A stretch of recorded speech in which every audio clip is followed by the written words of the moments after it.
Mwaramutse neza nshuti z'urubuga hakurya y'ubuzima.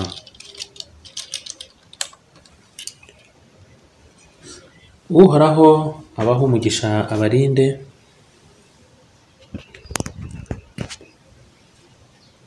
Uhoraho Uwiteka umwami nyiringabo,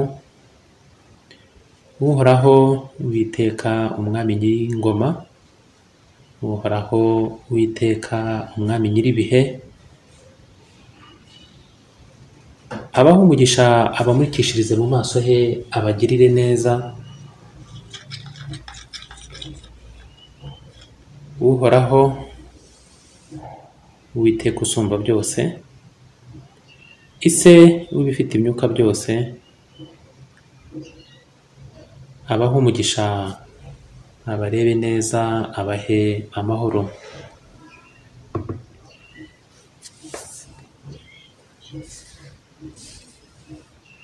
Bana b'Uhoraho, Uhoraho abarinde ikibi n'igisa nacyo. Bana b'umubi, Uhoraho abababarire kandi abaturinde.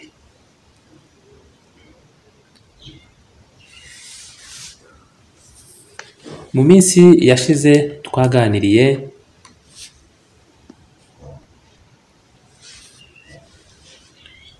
ku byatsi n'ibimera bivura.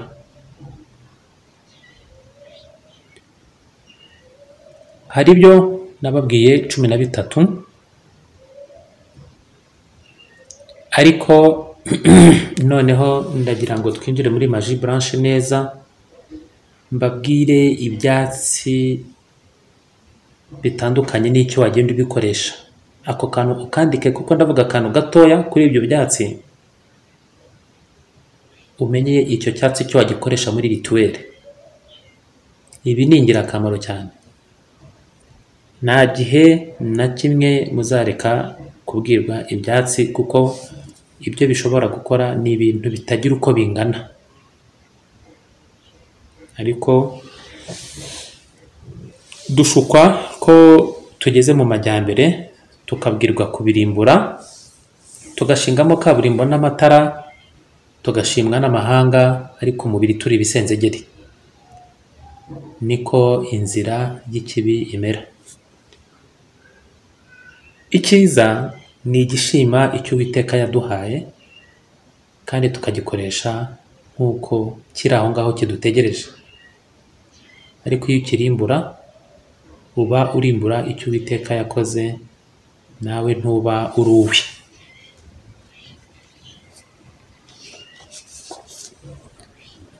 Uyu munsi ngiye kubabwira ibyatsi muzajya mukoresha rituel. Ibi byatsi mubyumve mubyiteho.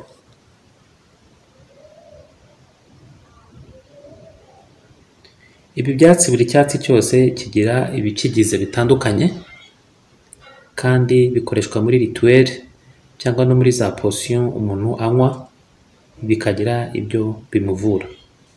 Ni byiza rero kumenya icyo ibyo byatsi bimara, kandi ni byinshi, ariko ahangaha ndabaha ibyo natoranyije. Hari icyatsi bita acacia. Acacia burya yumutse, ushobora kuyitwika mu gihe uri muri meditation, kugira ngo ubashe kwakira message cyangwa ubutumwa buva hakurya y'ubuzima, buva mu isanzure.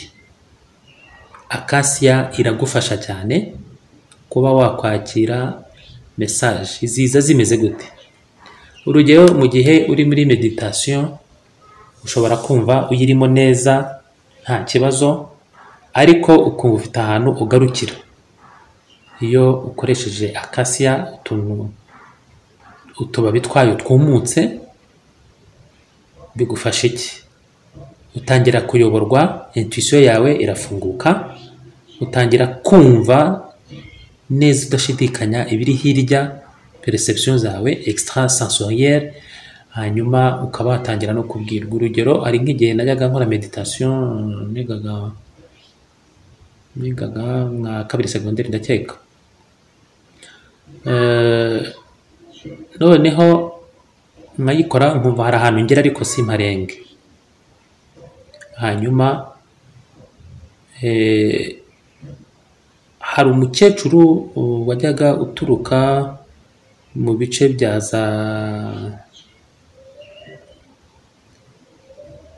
za Rutongo mu Buriza, wari umuhanga cyane, ndakeka bamwe bashobora kuba bamuzi, witwaga Inyumba.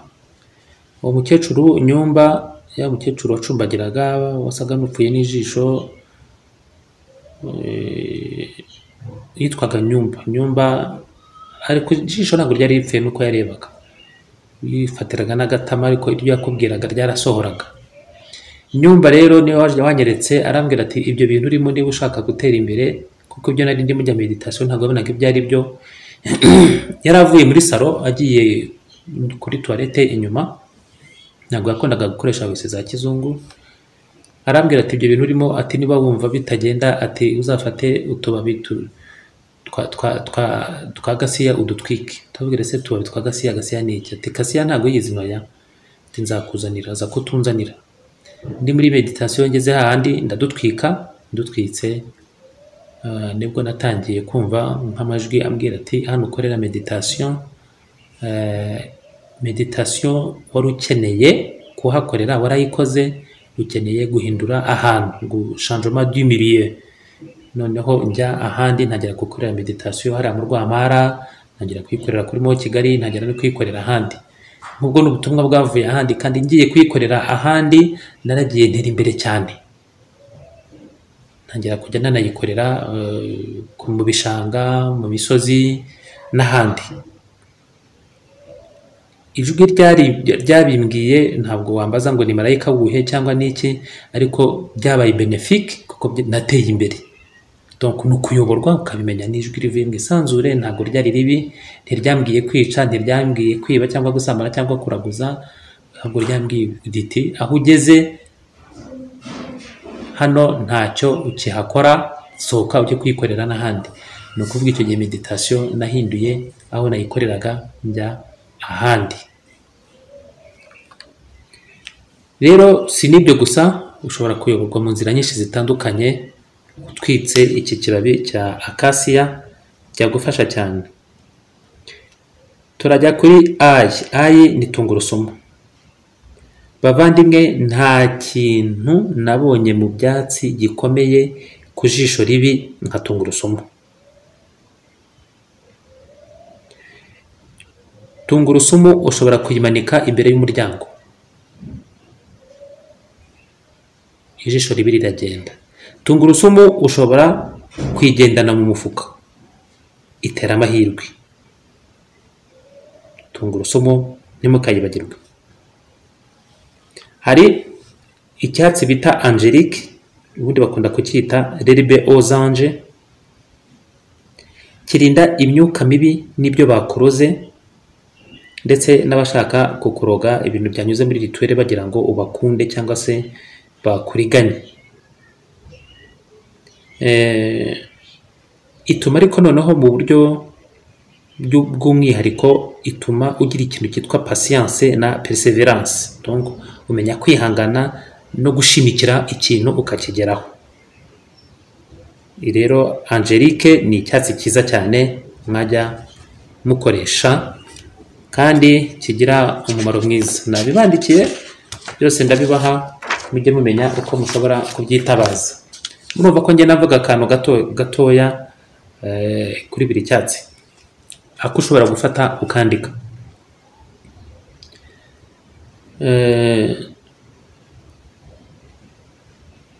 Turebe bazilika. Bazilika narayibabwiye, ni icyatsi kiziririjwe cyiza cyane, ni icyatsi kidasanzwe, nibyo nshatse kuvuga. Bazilika burya irinda urugo, kandi impumuro yayo nziza buriya ihamagara, izana ibyishimo n'umunezero mu rugo, usibye n'izindi rituel twabonye. Hari igiti bita robulo, ecorce ya buro ikoreshwa muri za tarizima, twa tuntu umuntu yambara turinda umuntu. ikoreshwa nanone mu kwandika za incantation ku kintu ushaka kwandikaho. Nk'umuntu iyo bamuteye igipande agakunda umuntu atabishaka, ecorce ya buro tuyikoresha mu kwandika amagambo ku tuntu wa muntu akatwambara bya bintu bigahagarara. Ndetse no muri envoûtement kwa kundi bakoroga bimwe bifatika, ecorce ya buro turayikoresha cyane. Hari bouton de rose. Bouton de rose burya iyo ufashe utubuto twa roza ukatujugunya mu muriro bikuzanira amahirwe cyane. Icyo kintu mukimenye, ni byiza cyane. Hari kamomille. Kamomille ni nziza cyane, ihamagara amafaranga. Biba byiza gutogosa kamomille mu mazi hanyuma ukaza kuyikaraba ibiganza, ari amazi y'akazuyazi nyine arimo kamomille, niba ugiye nko gutombora cyangwa se gukina ya mikino ya tombora. Hari kanere. Kanere murayizi niyo cinnamon. Kanere iyo uyikoresheje nk'ububani izana uburumbuke mu rugo, izana uburumbuke. Hanyuma hari seleri, ariko ahangaha ni utubuto twa seleri dukora, ntabwo ari seleri y'ibibabi, ni utubuto. Niba ufite impano y'ubuhanuzi, niba ufite impano y'ubuhanuzi ukaba ufite abantu benshi ugiye gukorera divination cyangwa guhanurira, wumva ibyamanutse birimo bibyigana, urafata utu tubuto twa seleri twumye uducane hamwe n'ububani, bituma imbaraga zawe mu kwerekwa, mu guhanura ziyongera, ntukamuke, ntabwo ukamuka. Iyo ni seleri. Hari coriandre. Coriandre ngira ngo murayizi, ni coriander, twarayize no muri bya biti 13. Ahanga ndimo ndagenda mbaha akantu gato gatoya mushobora kwandika. Utubuto twa coriandre iyo udufite mu kantu k'agashashi cyangwa se mu kantu k'agatambaro k'umweru ukakambara, bikurinda indwara nyinshi zitandukanye, nyinshi, indwara zo mu mubiri ndetse no mu mwuka. Hari fougère. La fougère mwarayize muri science expérimentale za kera bikibaho. Iyo ushyize fougère hafi y'idirishya ryawe aho uryama, ikaba iri inyuma y'idirishya warayihateye, cyangwa se ukayihashyira utwatsi, imyuka mibi ntabwo ishobora kugutera nijoro. Niba ufite umwana ukunda kurota agenda cyangwa se akarota ashikagurika, akarara arira, fata fougère wishyira inyuma y'idirishya, hanyuma umwana azasinzira neza. Hari icyitwa gui. Gui ni ga na u na i. Iki ni icyatsi gikoreshwa n'abantu bazi gukora iyi miti dukora, abadruide. Iyi gui iteka kuyisoroma hari rituel ukora mbere yo kuyisoroma. Iyi gui itera imbaraga no mu mibonano mpuzabitsina cyane, cyane cyane uyinyweye muri infusion, ndetse niyo uyambaye nka tarizima nta myuka mibi igufata y'uburemba. Iyo wakoresheje ibintu byo kwikinisha cyane, iyi gui iragufasha cyane, bikagukamukamo. Turareba nanone jasmine. Jasmine irinda urukundo rwa babiri, ikarinda n'ubwumvikane bwabo. Iyo uyicanye nk'ububani, ishobora gutuma ugira inzozi ziri nk'ubuhanuzi. Hari laurier, feuille de laurier cyangwa se na laurier nk'igiti ubwacyo, ariyo bita bay leaves. Ikibabi cya laurier burya iyo ugifashe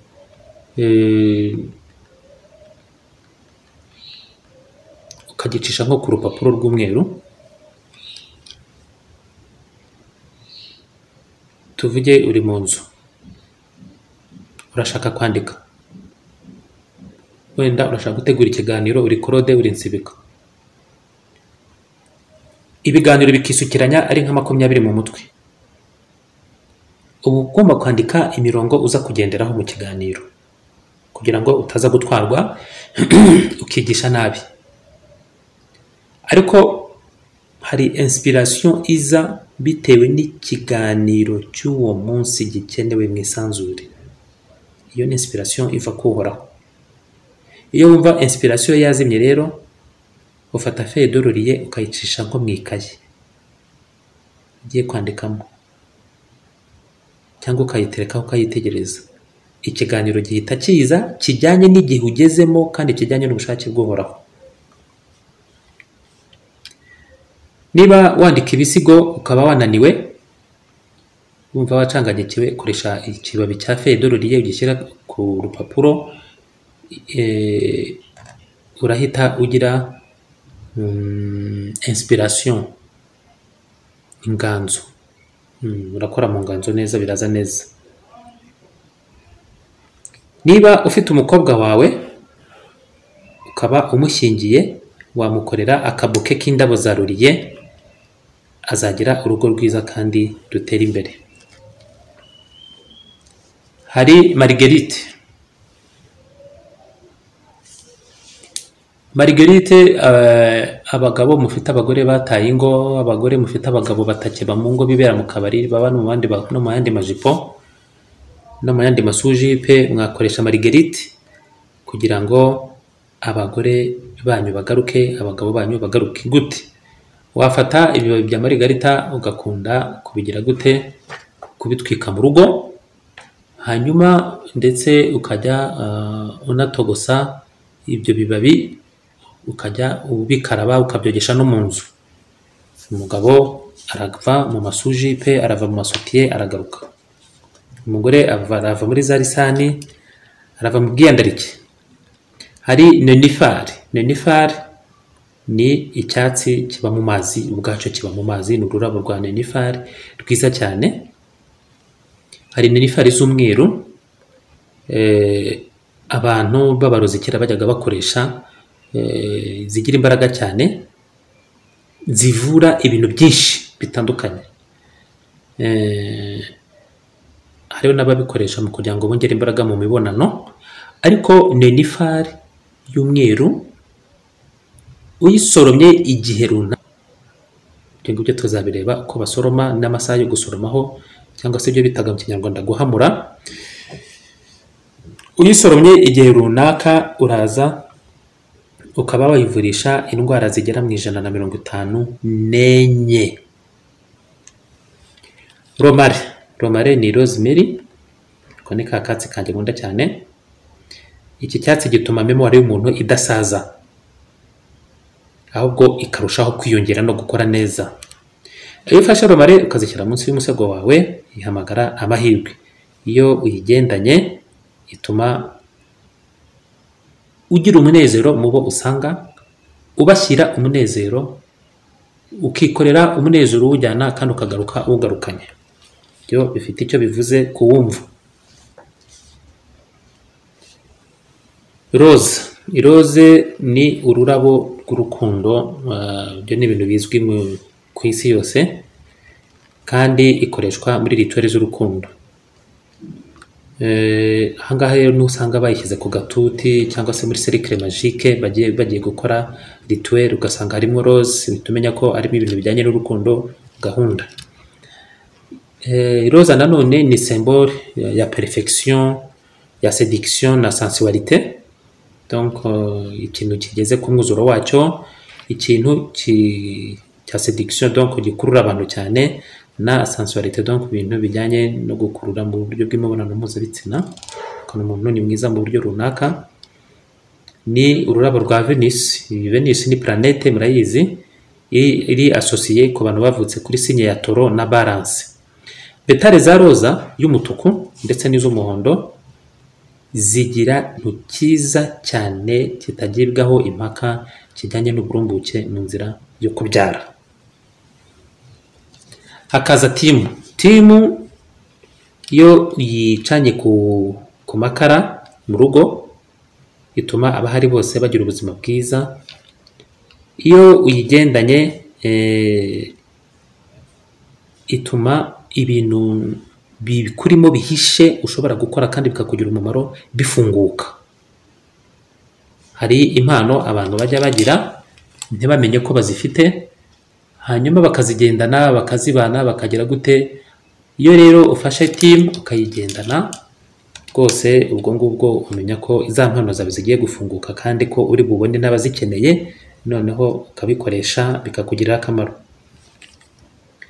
Icyatsi cyitwa verivene, ubundi banacyita plante d'amour cyangwa icyatsi cy'urukundo. Iki ngiki gikoreshwa muri rituel zose z'urukundo.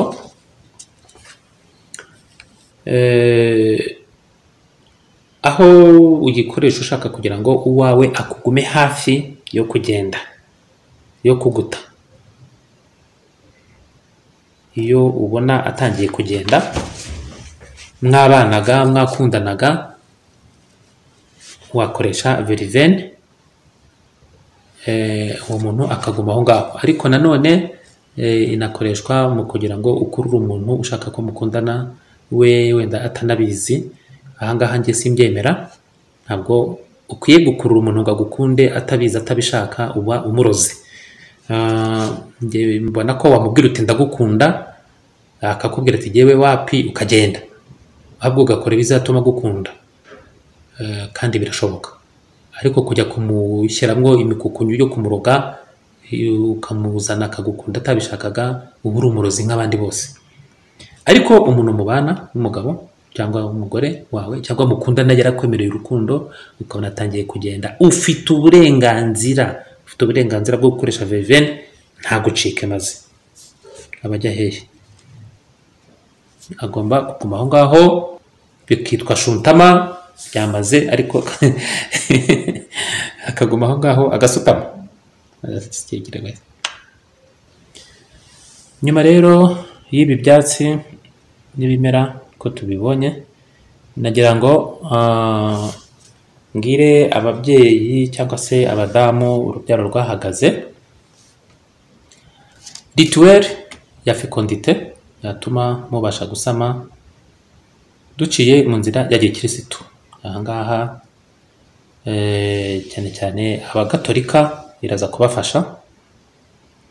Bibutse yuko rituel yose mbiye kuyikora nk'umudamu ushaka kubyara, ukwiye kubanza kwipimisha ukareba niba nta kibazo ufite mu nda, ukareba niba nta malformation ufite, nta hantu ufite imiterere mibi kubuza kubyara cyangwa se n'ibindi.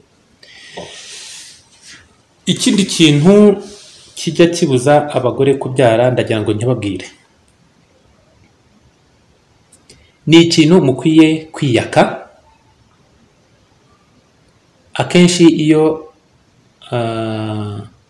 utarakiyaka kikubera imbaraga zikubuza gusama, cyangwa wanasama zikavamo.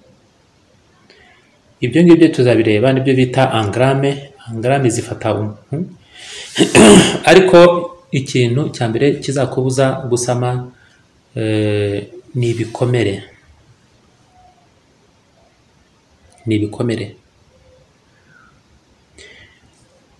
Tuvuge ukundanye n'umusore,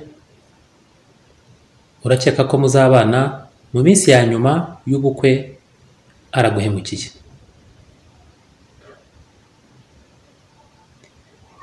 Akagenda agashaka undi, bitihise ugashakana n'umugabo akaguhemukira, agashaka undi. Nyuma icyo gikomere ubana nacyo. Umusore wese uje kukurambagiza umubonamo wa wundi.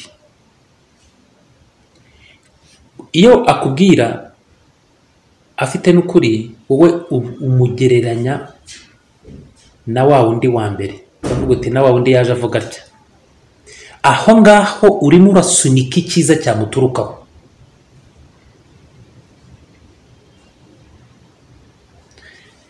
urambwira ngo ntabwo wabura kubitekereza. Harya ubwo hari uwanga gusinzira ngo atarota nabi, kurota neza byo ntabwo bibaho. Ntawanga kuryama ngo atarota nabi no kurota neza bibaho. Wigereranya ibyo Insibika Claude yagukoreye n'ibyo Manuel aje kugukorera, nta hantu bihuriye. Igikomere cyawe nukijyana nk'umurambo unuka ukuri ku mutwe, igikomere cyawe nukigendana nk'umunuko, uzanukira icyiza cyose cyakagombye kuza kikuganaho, ntacyo uzabona. Uzaba wigiriye neza. Izo nangrame mbi cyane zituma ikiri positive cyose cyagombye kukuzaho cyanga, kuko kirabona ucuza umwijima. Ntabwo ubugingo bwaza kuvukira muri wowe ucuza umwijima, buzarindira ubanze ugira ukumera. Niyo mpamvu mbabwira buriya igihe cyashize jya ugisunika, usingire igihe urimo uyu munsi aho ngaho uri, ukibemo nk'umunsi wa mbere ku isi, umunsi wa nyuma ku isi. Uzakora neza buri munsi, uwubone nk'umunsi wa mbere kandi n'uwa nyuma.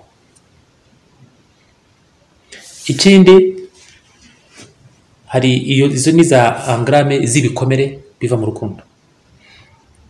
Hari angrame ziva mu ishyari. Ugatekereza ukavuga uti kanaka twangana yabyaye abana 5, nzi neza ko ari n'umugome ariko yabonye urubyaro.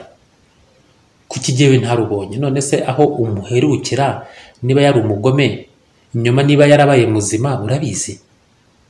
Aho wamuherukiraga niho wamufatiye, ni naho wamubikiye. Ushyira mu kabati ukarasaho affaire sans suite, uyu ni umugome nta bindi. Ariko nyuma ashobora kuba yarasobanukiwe n'ukuri akava mu bugome, hanyuma akabyara, wowe uracyamufata kwa kundi. Ubishingiyeho uzamura ishyari. Iryo shyari uzamuye rizaba obstacle cyangwa obstacle kuki mu gukonseva, mu gusama no kubyara. Ikindi kintu nanone, bavandimwe ndababwiza ukuri, umuntu ugira amagambo menshi cyane yo gusebanya, umuntu uhora abeshya mugenzi we mu rukundo, umuntu uhora aryarya amuca inyuma agira gute, uwo muntu abacuza umwijima mu isanzure. Niyo agenda aba ameze nk'igicucu cya kindi tubona hasi cyacu, igicucu. Niyo agenda aba ameze nk'igicucu kigenda, ntabwo nta kintu kiza cyifuza kumujyaho, ahubwo icyo ahuye nacyo kirahunga. Twebwe iyo tumureba tuba tubona ari umuntu ufite umubiri, ariko mu isanzure agaragara nk'igicucu kigenda, nta cyiza cyakuganaho. Ikindi gishobora kukubuza gusama ni ukwifuza by'intangarugero umwana. Ntumwifuze kubera yuko umukunze ari urukundo nyarwo, ahubwo ukamwifuza kugira ngo muri sosiyete babone ko nawe wabyaye, cyangwa se abagore watanye nabo babone ko wabyaye, cyangwa abagabo watanye nabo bakananirwa kubyara babone ko wabyaye, cyangwa se ukamwifuza kugira ngo nawe witwe ko wabyaye. Ibyo ngibyo ntabwo ari byiza. Ifuza umwana kuko umushaka, kuko ari mwiza, kuko uzamuha ibyiza, kuko kunda. Wishaka umwana upiganwa, wishaka umwana ushaka gusubiza kuba mu bitekerezo by'abandi. Umwana ni impano directement iva kuhoraho ikuzaho, wiyishyira mu mirofero yawe n'imikokonyo yawe, wibeshya. Ibyo ntabwo bibaho.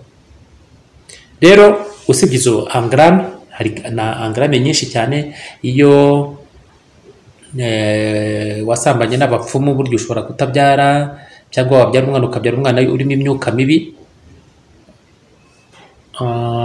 iyo wagiriwe neza mu nzira yo kuvurwa ntiwiture, ushobora kutabyara, guhigura, cyangwa wabyara ukabyara abana b'amadebire, ni ibintu byinshi, ni ibintu byinshi. Iyo wababaje umuntu akaba yakwiyahura, iyo watumye umuntu urupfu rumugeraho biturutse mu nzira zawe, hari bimwe wakoze byatumye uwo muntu ava mu buzima. Iyo wishe abantu ukoresheje amagambo n'akagambane, ni ibintu byinshi cyane bituma umuntu ashaka gusama cyangwa se ashaka gutera umugore w'inda bikanga. Ikindi, ikintu cyitwa kwikinisha. Kwikinisha ni bibi cyane. Kimwe nanone kandi n'ikintu kijyanye no guhuza ibitsina mu gasambana, ubutinganyi nabwo butuma umuntu ashobora kubura urubyaro, yaba umugabo yaba umugore. Ahangaha rero iyi rituweli ikorerwa mu nzira y'amasengesho. Mbibutsa yuko isengesho ni ubushake buguturutseho, wabitekereje ukaburekura buvuye mu mitekerereze yawe, ufite kwizera gufatika kuko icyo ushaka ari cyiza, uzagiha ibyiza kandi ukakiboneza mu nzira nziza.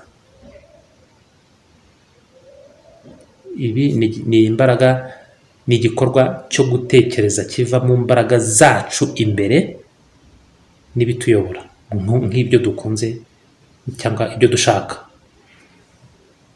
Ibi ngibi ni ibintu bisaba kugira ngo duse nk'abarekurana n'ibidukikije n'akamenyero twagenderagamo, hanyuma noneho tujye ahandi hantu, mu yindi mitekerereze, mu yindi ntera, mu rundi rwego rw'imitekerereze, hanyuma ibindi byose tube tubiretse twerekeze muri icyo ngicyo.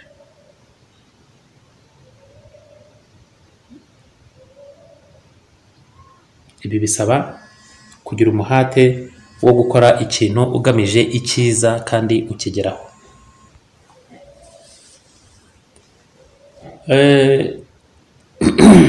Tugiye kureba mu myemerere y'ibihugu bitandukanye na za civilisation zitandukanye, duhereye wenda nko mu Misiri, imanakazi y'uburumbuke mu kubyara ni Isis cyangwa Isis. Tugiye mu Bahinde, imanakazi yabo ibafasha kubyara ni Parvati Shakti, akaba ari umugore w'Imana yitwa Shiva. Hari n'igihe bo banasenga umwana wabo witwa Ganesha kugira ngo akureho inzitizi zose zituma umuntu atabyara. Urugero, ubwoba, ibyo bita engramme négatif cyangwa se empreinte douloureuse, ibintu byagusigayeho by'umubabaro byavuye mu kutabyara. Ibyo nabyo birakoreshwa cyane, Abahinde barabikora kandi birakunda. Buri gihugu kigira uko gisenga. Abahinde burya bagira imana zabo basenga zigera kuri 40,000,000.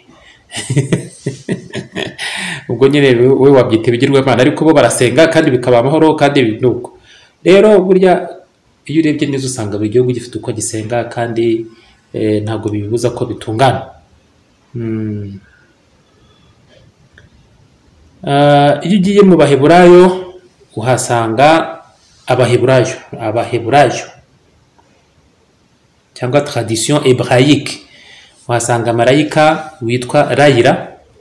Layla ni ubundi Layla ni mu Giheburayo, ubundi bisobanura ijoro. Mu Baheburayo rero bafite marayika basenga bo baramusenga, ntabwo ari ukumwiyambaza, bo baramusenga, bakamusenga kuvuga ati turagusenga guduhe urubyaro. Nuko ariko muri tradition judéo-chrétienne, donc y'abayuda ariko ijyanye n'imyemerere ya gikirisitu, amasengesho yawe yo gusaba uruhinja urubyaro wayerekeza kuri marayika Gabriyeli kugira ngo ubashe kubyara. Ahangaha rero wakoresha noveni. Ni muri iyo nzira rero ngewe nanjye najemo yo kugira ngo dukoreshe noveni ya marayika Gabriyeli. Inama ushobora kukugira icya mbere ni uko muri iyi noveni ugomba gukoresha buji ya noveni. Iyi buji ya noveni hariya kuri Sainte Famille zirahari, no mu bindi n'ahandi hose Kiliziya Gatolika ifite za magaze liturgique. Kiliziya Gatolika aho iri hose burya aho yubatse haba hari n'ahantu ku ruhande waguramo izi buji, waguramo ububani, waguramo inzogera, ubundi ugasanga n'amazi y'umugisha, ibyo muyakoresha ni meza cyane. Kiliziya Gatolika ibyibitseho kandi bigira akamaro. Rero muri iyi noveni ni amasengesho y'iminsi 9, uzakenera buji yaka iminsi 9 n'amajoro 9, ni ukuvuga amanywa 9 n'amajoro 9. Iyo buji igomba kuba ari nshyashya kuko ni ikimenyetso cya perfection cyangwa se cya parfaite réalisation. Hanyuma uzagura n'ububani bwitwa encens d'orange Gabriel. Nububura uzagura ububani bwitwa encens des anges, ububani bw'abamarayika. Ubwo bubani nibwo buzaherekeza amasengesho yawe yose, kuko ubwo bubani bwirukana vibration ziremereye mbi, kandi zikaba nk'igitambo uba utanze nk'igihamya cy'ibyo usaba n'ibyo ugomba kwakira nk'urubyaro. Hanyuma mu gihe ububani ubufite n'iyo buji yawe uzatangira amasengesho. Hano nakubwira amasengesho ariko wiyaturiraho ibijyanye n'urwo rubyaro kandi byiza. Bikaba byiza ko wajya ubivuga mu ijwi riranguruye amanywa 9 n'amajoro 9. Ibi ngibi wiyaturiraho ni ibintu uvuga mbere yo gusenga cyangwa se mbere yo kwiyambaza marayika Gabriyeli na nyuma yo kumwiyambaza. Ukabivuga mbere, iyi affirmation uyivuga mbere yo kwiyambaza Gabriyeli na nyuma yo kumwiyambaza. Ahangaha rero ibi ngibi wiyaturiraho ubivuga mbere kugira ngo uze kubona ibyo ugiye gusaba, hanyuma ukabivuga na nyuma nk'ushima yuko ibyo ngibyo wasabye ubihawe. Ikindi no mu nzira ijyanye na icyo bita tradition angelique n'umurage w'abamarayika, ushobora guhamagara marayika ujyanye n'iby'urubyaro. Ibyo ngibyo tuzabireba ukwabyo, ariko ubu ngubu turi tureba Gabriyeli. Iyi affirmation byaba byiza ko ubanza ukayifata mu mutwe. Wabanza ukayandika ku gapapuro, kuko ndi buyivuge mu Gifaransa no mu Kinyarwanda. Byaba byiza yuko uyandika ku gapapuro ukabanza ukayisoma iminsi myinshi, kugira ngo muri cya gihe uzaba uyivuga hatazazamo kujijinganya no kuyoberwa amagambo runaka. Ubwo ngubwo ndabyumva bamwe bahita bavuga bati gufata mu mutwe bijemo se ibyo ni biki, ariko urashaka uruhinja ariko gufata mu mutwe urumva bikaze, kandi ugashaka uruhinja uzatwita amezi 9 ukarurerera imyaka n'imyaka. Mujye mukizwa. Rero ni byiza kwandika ku rupapuro rwiza rw'umweru n'ikaramu y'ubururu, kandikaho iyi affirmation. ukayifata mu mutwe, wamara kuyifata mu mutwe ukayishyiramo ukumva yuko igomba kubamo intention émotionnelle positive, donc ikabamo icyo ugamije kivuye mu marangamutima yawe kandi meza. Iyo affirmation ni iyihe? Murihanganira wenda ko nsoma igifaransa ibice. Ubuvuga ngo je rends grâce à l'ange Gabriel de m'accorder la fertilité qui me revient par droit divin, afin que je puisse être enceinte et mener à terme la grossesse qui me permettra qui permettra à l'âme. Je rends grâce à l'ange Gabriel de m'accorder la fertilité qui me revient par droit divin, afin que je puisse être enceinte et mener à terme la grossesse qui permettra à l'âme dont je me sens proche de cœur de venir s'incarner dans notre foyer et agrandir notre famille. Je m'accorde intimement en esprit à cette nouvelle possibilité qui correspond à mon désir d'être maman, et je me rends disponible au plus profond de mon être pour accueillir ce merveilleux événement. Qu'il en soit fait selon l'entendement divin, et cela d'une manière parfaite. Ainsi soit-il. Ni gahunda. Ndashimira marayika Gabriyeli kubwo kumpa urubyaro, urumbuke se, kubwo kumpa urumbuke nkwiriye, kubw'uburenganzira bw'uhoraho. Mfiteho uburenganzira, urubyaro mfiteho uburenganzira kubw'itegeko ry'uhoraho, kugira ngo mbashe gusama, mbashe kubyara neza, ntume ubugingo numva bundi hafi cyane mu mutima wanjye buza kuvukira mu rugo rwacu, kandi ubwo bugingo bwongere umuryango wacu. Ndihuza muri roho yanjye n'ubwo bushobozi buhura n'ubushake bwanjye bwo kuba umubyeyi, mon désir d'être maman, bwo kuba umubyeyi. Et je me rends disponible, kandi nditanze ndahari wese, bivuye no muri njyewe, mu ndiba yanjye, muri njyewe, kugira ngo nakire iyi nkuru nziza, bibe nk'uko ubushake bw'uhoraho buri, kandi mu buryo bwiza, mu buryo bukwiye, bibe bityo. Iyi ni rituel s'il vous plaît ikomeye. Iyi ni affirmation, nibyo wiyaturiraho, ntabwo ari isengesho. Iyi affirmation uyivuga mbere yo kubwira marayika Gabriyeli ibyawe. Si ngombwa ko amagambo ubwira Gabriyeli kwa mbere no kwa kabiri aba ari amwe mu isengesho. Mugera imbere umeneke, tugoze ndashaka urubyaro, nkunda utwana, abancukuri, wivugira ibyawe.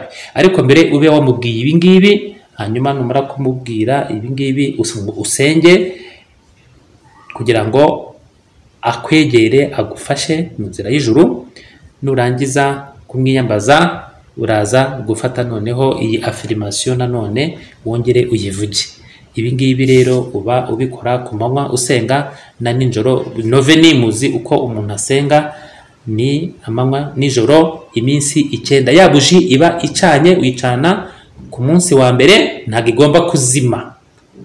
Nuyicana ikazima, umenye ko rituwere yapfuye. S'il vous plaît, genda ugure iyindi uze utangire.